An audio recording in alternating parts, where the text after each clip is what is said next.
what we are essentially doing is to meet our electricity demands from one of the greenest source of energy.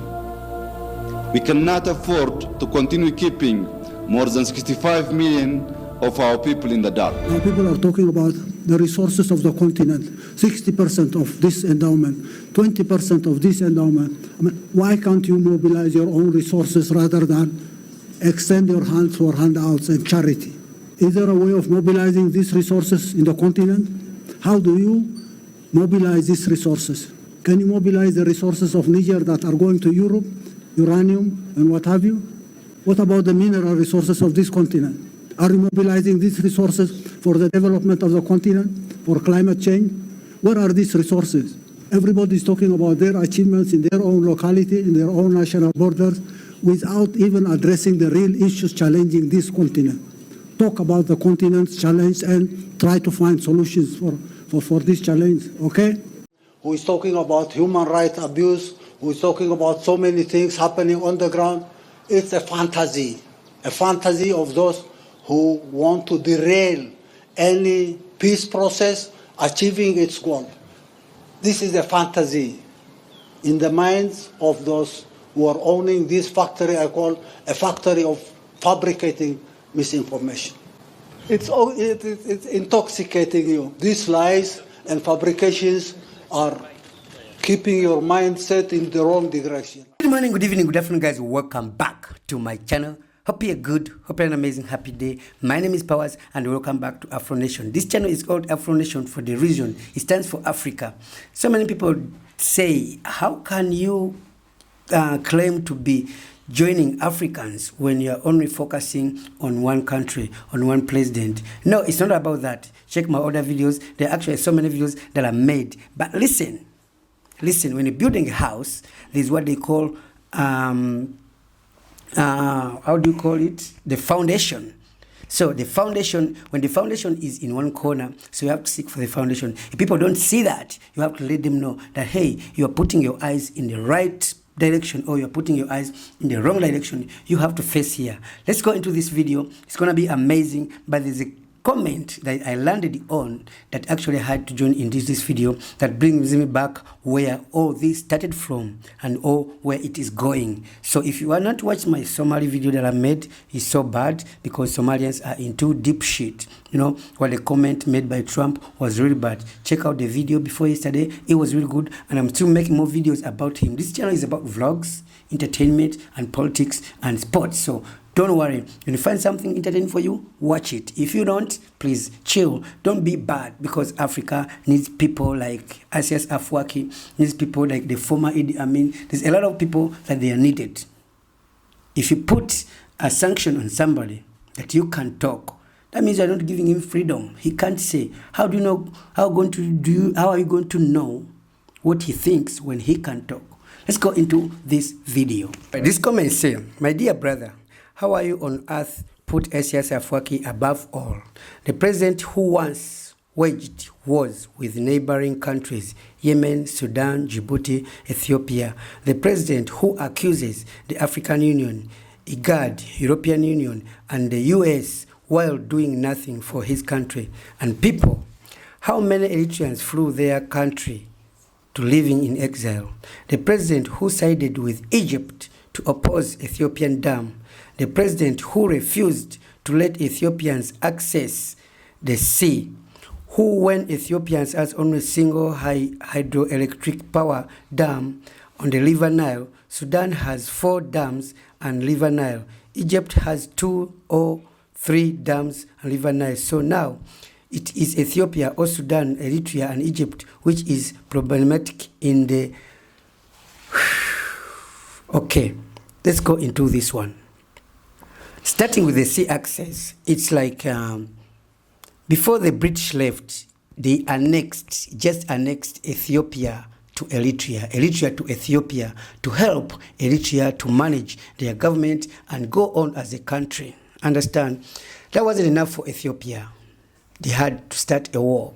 Remember, all the time during the colonization, whatever it is, Eritrea and Ethiopia were cool. Ethiopia had access to the sea, you know.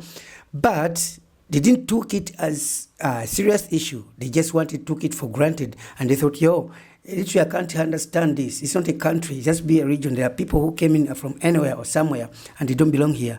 So they underestimated that. Understand? So after 30 years of war, Eritrea got independence. Having independence by the country, they had an option to tell Ethiopia, you are not having access to this sea at all. They had access to the port until 1998, when Ethiopia decided to own, to expand again, you know. Remember, all those days, all those years we are talking about, Abiy wasn't there. You know, the war took place when Afwerki is in the military. At this moment, Abiy has to ask Afwerki how to manage, how to do things, and they work together, not by force. In 1998, Ethiopia lost the war. So Eritrea was like, yo, if you can't keep this friendship between us, you broke it, we can't give you access anymore. There has to be other means, but not owning or having free access at this point. There was a time when Eritrean president was accused of supporting Al-Shabaab in Somalia. By the time... No pressure can be exerted on Eritrea on fabricated lies. No one would care about that. This is sickness, in my opinion, of those who wishfully think that this case is happening. Shabab, a bombing here, a bombing there, and I come to ask the favor of my brother, President Museveni, to save my neck from all this problem. This is an illusion or a delusion. By the time he had to come out, he had actually to call a Ugandan president to support him in this case. Where was Ethiopia? There was a time, at that time, Al-Shabaab were so furious, and even Uganda got damaged. Kenya got damages from those people because the president of Uganda supported Eritrean president. At this time, the Somali president were actually training in Eritrea. The first team of our troops that have been training in Eritrea have returned back home today. Remaining contingent will also arrive in the next coming days to back up the ongoing counter-terrorism operations against terrorists. President Hassan Sheikh Mahmoud, who had pledged to bring the soldiers home in his election campaign, has been to Asmara twice this year to follow up on their program. So how could somebody support each side and training each side, and he came out and claimed and cleared the air that this is not true, you know? So people are claiming Egypt has 2 dams. Yeah, that's the White Nile and the Blue Nile from Uganda. Sudan has 2 dams, but remember, they has only little water. That's the main source of the dam that they had. The period when Ethiopia was building this dam, all Sudan area and Egypt got dry. People suffered. They changed the way of farming. They changed the style of farming because they couldn't get enough water. By the time that dam was released and started to work, at the same thing, people again got floods. It was released at the high point where it's not necessary. It's like somebody is trying to do his own thing in his own way. How do you want to do your own thing when you can't talk to the neighbors? What war did Eritrea created to the neighbors? You know, it was Afwerki that joined forces to help Ethiopia to fight the Tigray. And at that time, Ethiopia never had war with Tigray. Actually, they had that little assignment. Where are the leaders that were in Tigray group that was fighting Ethiopia? Some flew away. Some are working with Ethiopia right now in the government. Listen, I'm talking right now, the Tigray border is open to Eritrea. It can go anywhere. So the president of Eritrea is one leader who is fighting his wars on the ground. He was sanctioned not through so many countries, which later those sanctions were taken down after a long time. But this is the leader who says to you people, stop kneeling for donations. Stop asking people for support. Learn on your own mistake. Use your own resources. Manage your own resources. Sell to them and make your country rich. He said Africa has the 63% of the main resources in the world. And he was true. How can you say that this guy is only focusing on Eritrean leader? And this is something crazy that you can see even with your eyes. If I say that President Esias Afwerki visited Sudan, visited Egypt, he once is in Niger. It's symptomatic of modern slavery. Imagine bringing back all the uranium that have been going to Europe to electrify this marginalized continent. And talk about Niger as well. He talks about the situation that's going about in Africa that's actually caused about people, the leaders, the people who are in their big chairs, who can't think and see what's going on. He told you once, those people are going to come back indirectly. In any means, they will lie you this, they will lie you this, and they will come back. He never kneeled down. He managed to rule that country for the past 30 years. Without help, without anything. So he managed to travel. He doesn't see why he traveled to Sudan in a plane when he can just drive there, because he has nothing done, has nothing wrong to the people of Sudan. They know what they need from him. So they have to sit together and they see how they can manage these problems. They are all people. He has a port problem. Sudan has a dam problem. Egypt has a dam problem. By all one person, and one person who is not actually standing on his own. I'm going to let into Ethiopia in this next clip, but listen. When the country is growing, it needs allies. The most allies you need is your neighbors. Before you jump into the international community or what, or the UN or why. People of Africa, the countries of Africa trusted Ethiopia and they built the AU offices there. How are they functioning right now? Nobody is actually giving them ideas that can stop what's going on actually in Africa. People are looking into the war, the seaports. There are countries that are suffering. Understand?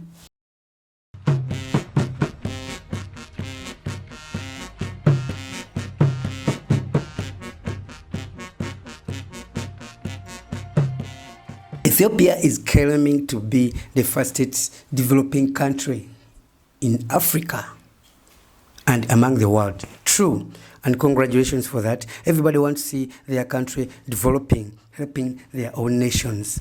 But, look at the projects that have been going on in Ethiopia. 400 billion dam, supported by the Ethiopians, the parks, the resorts, the sea corridors, everything that is developing Ethiopia is crazy. It's going on crazy. But actually, who is supporting? Who is investing in that? Look at the parks. Look at the museums that are growing up in Ethiopia. Look at the tickets. How much do you have to pay to enter into that park? You guys have to pay back through your taxes for those development, which is actually cool. But who is developing that? And how is he developing it? A country is developing, population is growing, and demand is actually extending. I'm not blaming Ethiopia of building the dam to help the country. They need the electricity. They need a lot of things through that dam. But there are people, another million people around you, who actually has to suffer through that. How Ethiopia is developing right now, and you guys are praising before paying the taxes, and you have no actually a strong government that is actually ruling the country. You have a federal government. How can you have some more regional governments with guns and soldiers actually standing there? See what happens in Amhara. Abiy is developing and growing and expanding the Oromo region. You have to understand that. Nobody is like seeing this coming, and people, when they are trying to warn you, you're like, this guy is like Ethiopian. I know so many Ethiopians who are married to Eritreans who see this in a right way. How many Ethiopians coming to Eritrea? No one. How many Eritreans come to Ethiopia? There are so many, because they are living a situation that was put on them by the West, by the outsiders, not their own people. And they were sanctioned. And the president was like, man, let me keep my own people. Let me try to help you. Let me try to serve you in a system of a shadow. No international news. That's why they are mad. No one is going to get any news from there, because after the few and these sanctions are done, all the companies, the factories will be opened in Eritrea. Who is helping Ethiopia developing all these resorts, these hotels, these things? I'm going to tell you who. The Middle East, the US, and the Esias Afwerki is complaining about the US because this is what it is. See what's going on in Congo. why Trump is coming out in Congo right now. There are so many countries that have been there when the Congo has been there for life. Congolese are not gaining from their country. They are stealing of us. They are complaining now the Somalis are stealing from them. You know, why are you putting peace in the country that you hate, in the continent that you hate so much? So I conclude this video by saying, people, listen to leaders. I'm not focusing on Afwerki, but he has ideas. He has vision for the continent, but people don't see that. Let's go back to the culture. See what Burkina Faso is doing. But I'm telling you, there are so many leaders in Africa who is mad about this because he's exposing them. He sees things that they had to see before. Understand? But listen, look where Singapore is right now. Is there anybody who can speak a Singaporean language in Singapore? It's a city built by Chinese. They failed to pay and Chinese took over.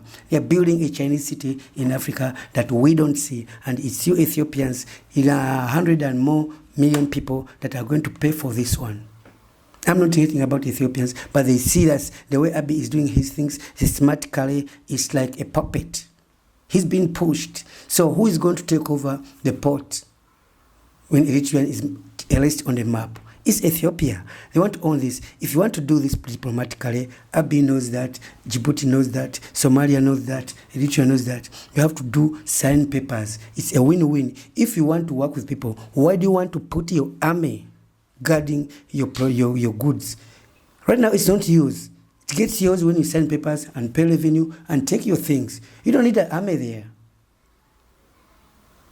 Thank you so much for watching my videos. Subscribe to my channel. For those who are missing my older videos, please go check them out. They're not only about Ethiopia, it's about Africa. See through the leaders. Listen to Paul Lumumba's speeches. They are really cool. You can hear about things and everybody is going to hate about him. Africa needs people like us. Africa needs people like you in the comment section. See through your eyes. Don't listen and take what is actually said. Like I said, there are so many Eritreans who hate their president because they didn't know. They never grew there. They didn't see the blood. They don't know the history. But there are so many Eritreans abroad, a big number of people who believe in this man. In 1998, there are so many Eritreans who went back in the war. They had already fled the country. Because of the spirit, they had to go back to war and volunteer and win the war. And right now, a support is owned by Eritreans who actually came from abroad and helped the small number of soldiers in the country and win. So who is going to win if your country is not supported? You, the person who actually a first person to support your own country. You can follow me on Instagram, Team Powers Uptown. No. You can follow me on Instagram, Afronation, TikTok, Afronation, Facebook, Afronation. And hey, be part of this channel. Subscribe. Let us grow. Put your own opinion in the comment section below. I said I'm going to always leave the number of the group. We can actually change ideas. It doesn't matter where you come from. Nigeria, Sudan, Portugal, German, and you see what everybody is going through. Coups are coming coups. Soldiers are taking over the countries in Uganda, in Africa, everywhere. Who is going to be behind that? We are going to be slaves in our own countries in the next few years. Can't you see that? We are sold out. Ethiopia is sold out. It's not developing. That's my own opinion. Tell me your own opinion in the comment section below. My name is Powers. See you in the next video.